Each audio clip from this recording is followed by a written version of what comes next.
முக்கியமானது. இந்த பேர் சுவாமி சிவானந்த ஆசிரமம் என் வாழ்க்கையில் மிக முக்கியமான ஒரு குரு போன்ற ஒரு பெரிய மனிதரின் வாழ்க்கையை பற்றி நான் உங்களுடன் பகிர்ந்து கொள்ள விரும்புகிறேன். நான் ஹைஸ்கூல்ல படிக்கும்போது,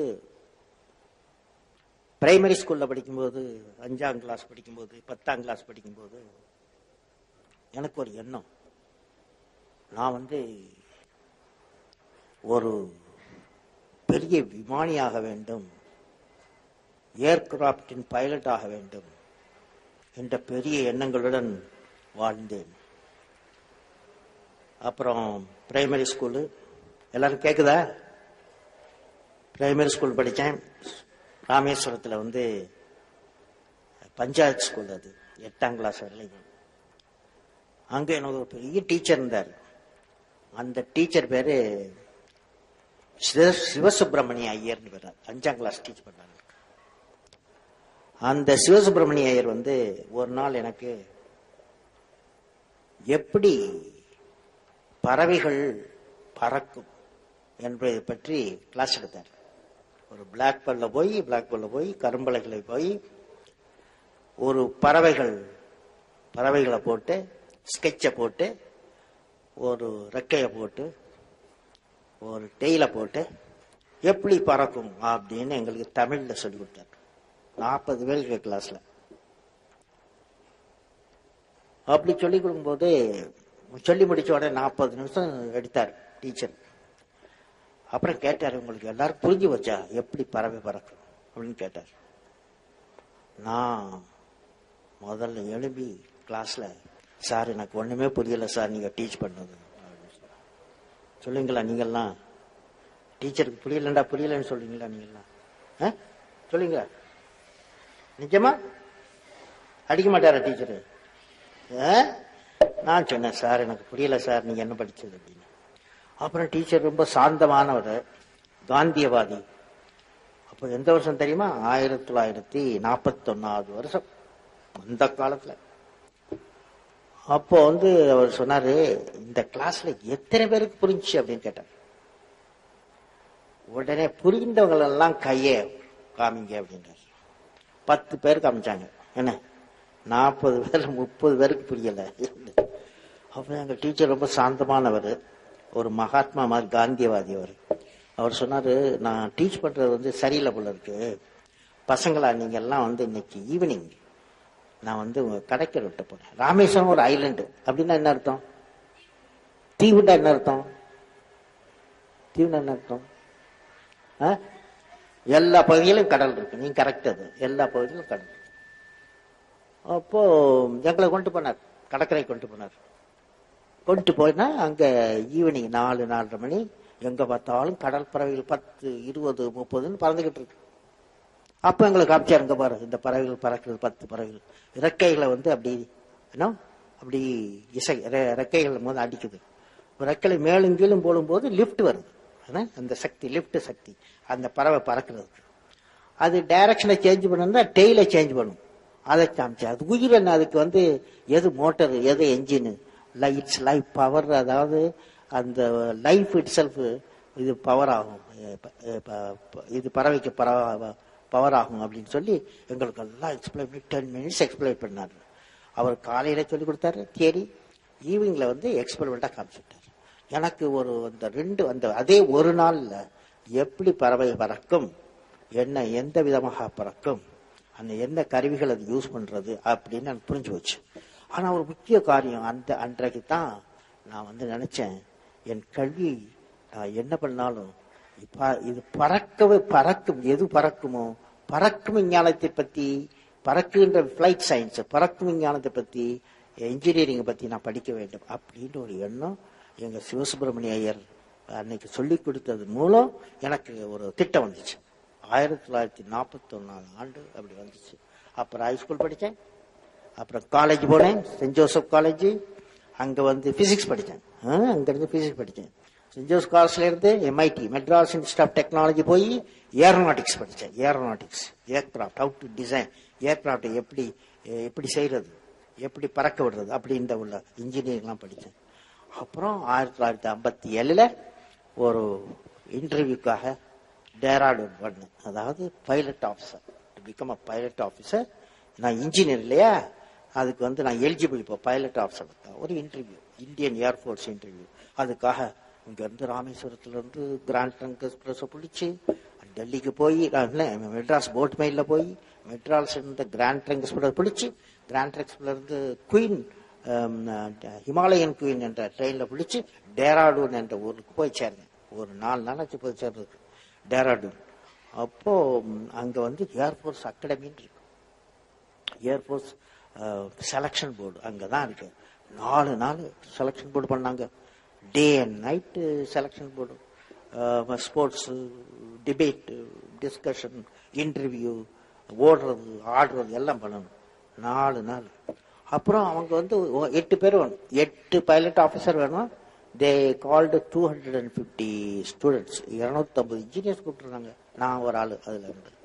அதெல்லாம் படிச்சுட்டு எல்லாம் ஒரு 4 நாளைக்கு பின்னால 9 பேரை செலக்ட் பண்ணாங்க.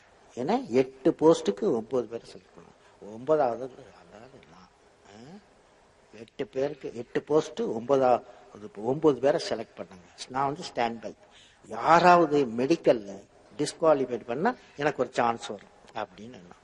அன்றைக்கு பார்த்து எல்லாருக்கும் மெடிக்கல்ல கிளியர். ஸோ எனக்கு கிடைக்கல, ஏன்னா பைலட் ஆஃபீஸராக கிடைக்கல. ஏன்னா நீ முத இன்டர்வியூக்கு போயிருக்க இல்லையா, இன்டர்வியூக்கு போயிருக்கேன், ஒரு இன்ஜினியர் ஆகணும் அப்படின்னு முத போறேன். அப்போ கிடைக்காம போயிடுச்சு. என்ன பண்றது என்ன பண்றது என்ன பண்றது அப்படியா, எனக்கு கிடைக்கல. அப்புறம் ரொம்ப ஒரு துக்கமான நிலை. என்னடா நம்ம இவ்வளவு கஷ்டப்பட்டு படிச்சோம், அங்க போன இடத்துல கிடைக்கலையே அப்படின்னு ஒரு நல்ல மனதோட இல்லை. அப்போ என்ன ஒரு துக்கமான நிலைமை. அப்போ அங்கிருந்து ஒரு பஸ்ஸை பிடிச்சேன். எங்கிருந்து? டேராடூன்ல இருந்து பஸ். டேராடூன்ல இருந்து டெல்லிக்கு வரணும். டெல்லிக்கு வந்தாதானே அப்புறம் மெட்ராஸ் வரணும். மெட்ராஸ் அப்புறம் ராமேஸ்வரம் வரணும். ஸோ அங்கிருந்து ஒரு பஸ் பிடிச்சி டேராடூன்ல இருந்து புறப்பட்டா ஒரு ஊர் வருது. அதுக்கு பேர் ரிஷிகேஷ் அப்படின்னு பேர். கேள்விப்பட்டிருக்கீங்களா? ரிஷிகேஷ் தெரியுமா? ஹிமாலயன் அடிவாரத்தில் இருக்கு. இந்த ரிஷிகேஷ் என்ற ஊருக்கு வந்த உடனே பார்க்குறேன், காஞ்சஸ், கங்கை நீர், ஒரு புனிதமான நீர், எங்க பார்த்தாலும் ஒரு தூய நீர், என்ன கிறிஸ்டல் கிளியரா அப்போ ஓடுது. அது நவம்பர் மாசம். அது இதாயிருச்சு, வின்டர் ஆரம்பமாயிருச்சு, குளிர் ஆரம்பமாயிருச்சு. அதை பார்த்த உடனே எனக்கு அது குளிக்கணும் அப்படின்ற ஒரு ஆர்வம். அங்க போய் அந்த கங்கையில ரிஷிகேஷ்ல குளிச்சேன். மார்னிங் 6:30 குளிச்சுட்டு அப்புறம் மேல அப்படி பார்த்தேன். அங்க ஒரு ஹில் இருக்கு. ஒரு ஹில் எனக்கு முன்னால ஒரு பெரிய ஒரு மலை அடிவாரம் இருக்கு. அந்த மலை அடிவாரம் என்ன இருக்கு அப்படின்னு போய் பார்க்கணும் அப்படின்னு நடந்து அங்க போனா அங்க ஆசிரம், சுவாமி சிவானந்தா ஆசிரம் அப்படின்னு போட்டேன். சுவாமி சிவானந்தா ஆசிரம் என்ன சார் தெரியுமா? அது சுவாமி சிவானந்தா ஆசிரம் போயிருக்கு. அங்க போனோம். அங்க போனா அவர் சுவாமி சிவானந்தா கடவுள் மாதிரி உட்கார்ந்து, அவர் ஒரு பலகையில உட்கார்ந்து, அங்க 100கணக்கான பேர் உட்கார்ந்துருக்காங்க. அவர் கீதா உபதேசம் பண்ணிக்கிட்டு இருக்காரு. கீதையை பத்தி அவர் சொல்லி கொடுத்துட்டு இருக்காரு. ஒரு லெக்சர், கீதையை பத்தி லெக்சர் கொடுத்துருக்காரு. நான் லேட்டா போனதுனால நான் கடைசி ரோல இருந்தேன். கடைசி டோத்தி வேஷ்டியோட இருந்தேன். அப்போ அவர் கீதாபிஷேகம் நடக்கும்போது 2 பேர் ஒவ்வொரு நாளும் அவர் கீதாபிஷேகம் முடிஞ்ச உடனே 2 பேரை கூப்பிடுவார். அவர் கலந்து உரையாடலுக்கு 2 பேர் கூப்பிடுவார். அது 2 பேரை கூப்பிட்டார். ஒரு வெள்ளக்காரன் அப்புறம் நான், என்னை 2 பேரையும் பாரு அப்படின்னு கூப்பிட்டு சொல்லிட்டார். நாங்கள் 2 பேரும் போனோம். அவர் முடிச்சார் முதல்ல. அப்புறம் நான் அவரை சுவாமி சிவானந்தரை போய் பார்த்தேன். அவர் ரூம்ல உட்காந்து 1958 ஆண்டு நவம்பர் 26 போய் பார்த்தவர். அப்போ என்ன உட்கார சொன்னார். அவர் ரூம்ல இருந்தார். உட்கார சொன்னார். அப்படி இப்படி உட்கார்ந்துருந்தார். ஜம்முன்னு உட்கார்ந்தார். ராஜா மாதிரி இருந்தார். கடவுளுடைய உள்ளம் அவர் முகத்துல தேஜஸ் உண்டு. உட்கார்ந்துருந்தார். சொன்னார், என்னை கேட்டார், உன் பேர் என்னன்னு கேட்டார். அவரு நான் என் பேரு சொன்னேன்.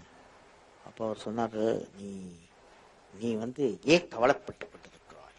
ஏன் கவலைப்படுகிறாய்? என்ன காரணம் அப்படின்னு கேட்டார். நான் சொன்னேன், சார் நான் சுவாமிகள் நான் பைலட்டா பறக்கணும்னு பார்த்தேன், பறக்க முடியல, வேலை அந்த வேலை எனக்கு கிட்டல, அதனாலதான் கொஞ்சம். அவர் பெரிய பெரிய சுவாமிகள் இல்லையா, சுவாமி சிவானந்தா பெரிய சுவாமிகள், படித்தவர், உயர்ந்தவர், குரு.